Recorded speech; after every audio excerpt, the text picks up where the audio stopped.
a journey. Don't stop, believe it. Not that kind of journey. A journey into the mind of the ancient Greek. Thrills! Yeah! Aggravations! Aw. Gyrations! Woo! Other things. I'm talking about sons killing fathers who killed their fathers who had some other kids, and, well, it was awesome. Let's calm it down for a moment, shall we? When you think about the Greeks, what do you think about?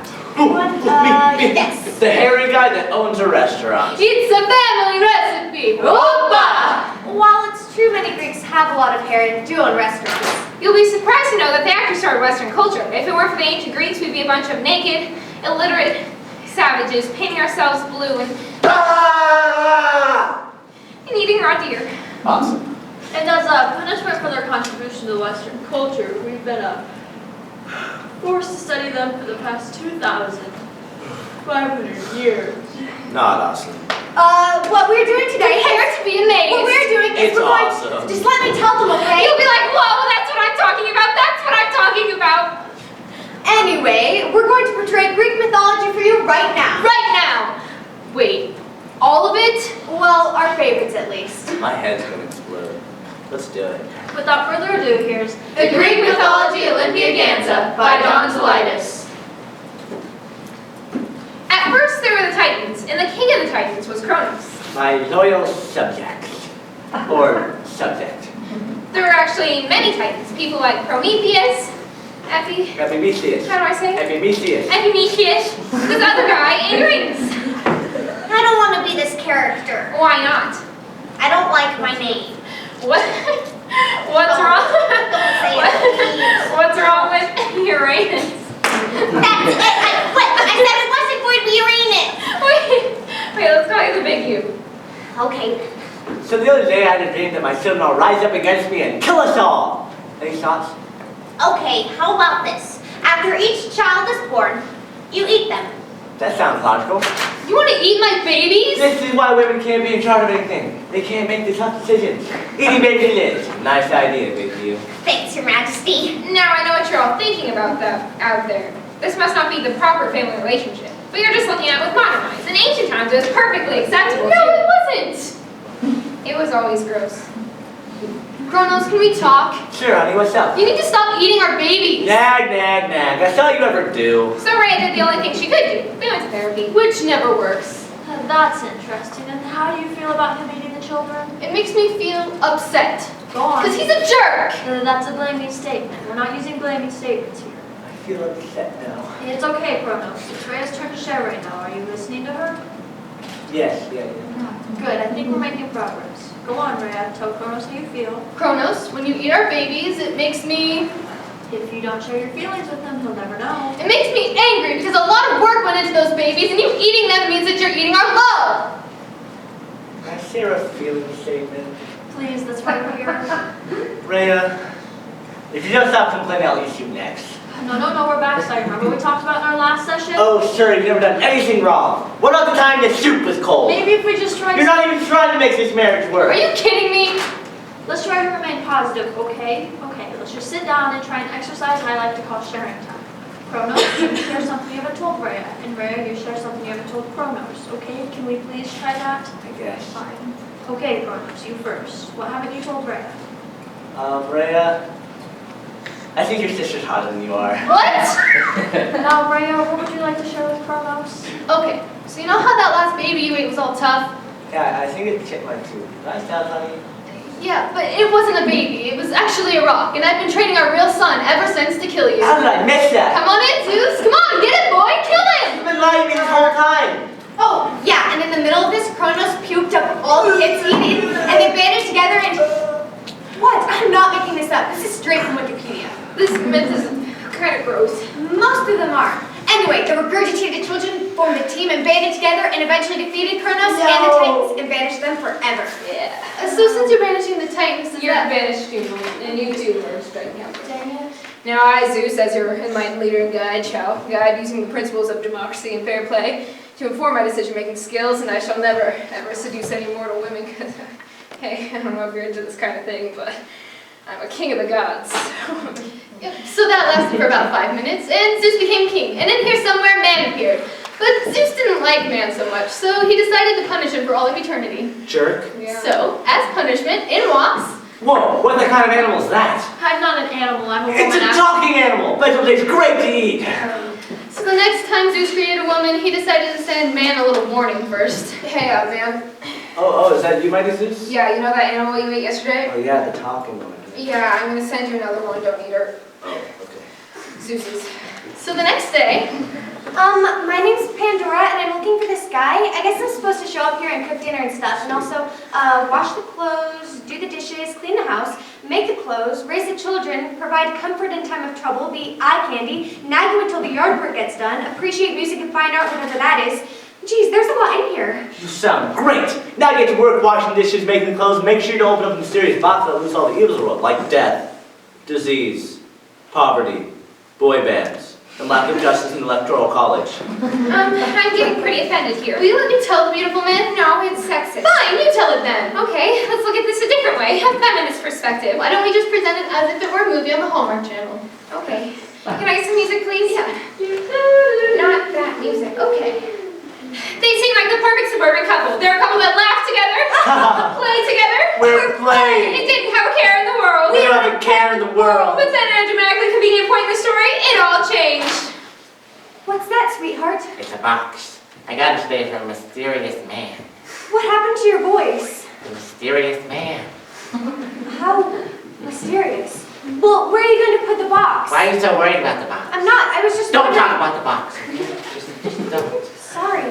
Where do you think the I box said don't talk about the box! I'm sorry. I should have raised my voice. I need some time alone. It's a box. Their life changed. It grew stormy, which is symbolized by stormy weather. Can we talk? No. I know you've been having a tough time at work, but we Don't. really... Just leave me alone. Please just leave me alone. I think you've been spending too much time with the box. Oh, so now the truth comes out. You're jealous of her, aren't you?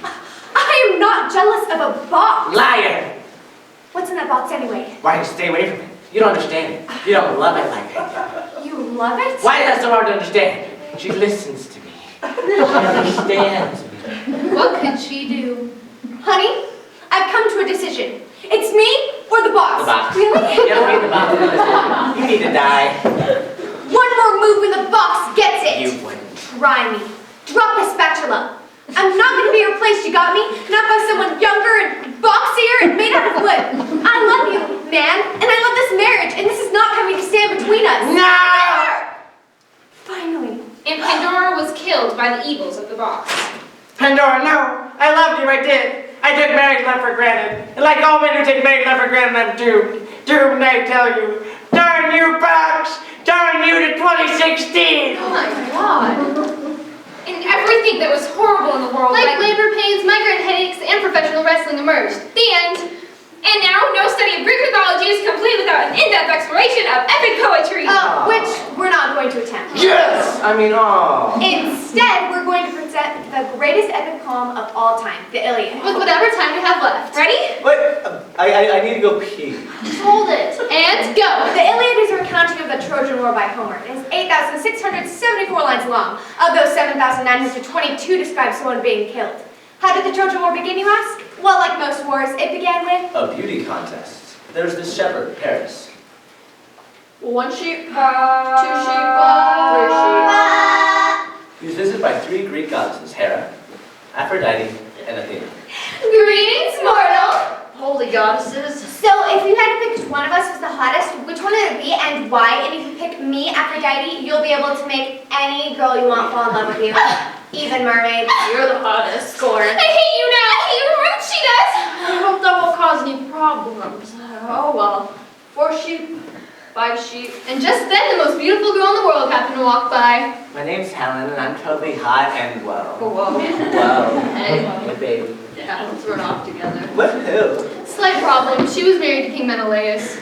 Has anybody seen my wife? Yeah, so I overheard this guy from Sparta, and she was telling about this girl from Troy, and she was totally flirting with this one guy. Yeah. What? Yeah, she totally dumped you. Isn't that nasty? What should I do? Well, as your advisor, I think you should raise an army and kill everybody in the same country. That sounds logical and fair. That's exactly what I'll do. Perfect. And so Menelaus got all of his friends together who happened to behave like 12-year-old boys, and they attacked Troy. And the greatest Greek hero was this guy named Achilles, who was basically invulnerable and impossible to kill. I hit you! Shield, you're dead. What? This is totally not fair. I'm taking my swords, I'm going home. Wait, you must have some kind of weakness. You can't leave yet. Yes! You must have an Achilles heel of some kind. Don't let me know where to look. Yes! An Achilles heel. I don't care, I'm going home. Wait, we can send our greatest hero to fight him. My name is Hector. You kill my friends. You better die. Shield, you're dead. That's no fair! So the war was not going well, but then Paris got in this lucky shot with his bow. Wait, he did what? The irony! And there was much rejoicing. We are the champions! But there was no time for carefully choreographed dance numbers because the war was about to drag on for another 9 years. All right, Trojans, we give up. And to prove to you that we give up, we're going to give you this large wooden horse as a present. You must think we're pretty dumb. Yeah, we do. So now there are a few ground rules of the horse. First, you can't light it on fire. Aww. Yeah, second, you can't poke at the swords. That's what I do with all my pets. And third, if you hear any noises of people moving around inside, you gotta ignore it. Horses have very complicated digestive systems, even wooden ones. Okay, that makes sense. Yeah, so I'm gonna go on. And so the horse entered the city of Troy, and as the Trojans partied that night, YMCA. said there was no time for carefully choreographed dance numbers. How are we supposed to have a war then? Anyway, that night the Greeks snuck out of the horse, and the Greeks went this way, and the Trojans went that way, and this guy got punted into the wings of, Yeah. And then this guy jumped off the city wall, and then Helen and Paris were up there in the tower, and Paris was like, I'm so pretty! Wait. This is Paris and this is Helen, and they were in the tower, and Helen was like, I love you, and Paris was like, gee, thanks, baby. What do you mean, gee, thanks? I just want to be friends. I left my kingdom for you. Give me some sugar. And here's Menelaus, and he yells, they're smooching in the tower! No! And then the Millennium Falcon came down. Don't trust Wikipedia. It was a flood. My mistake.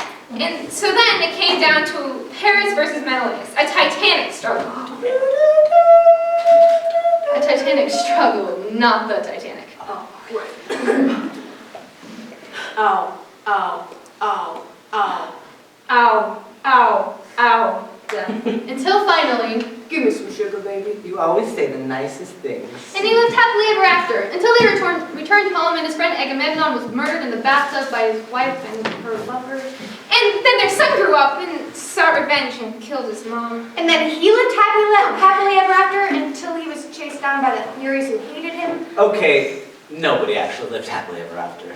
And that is Greek mythology. The end.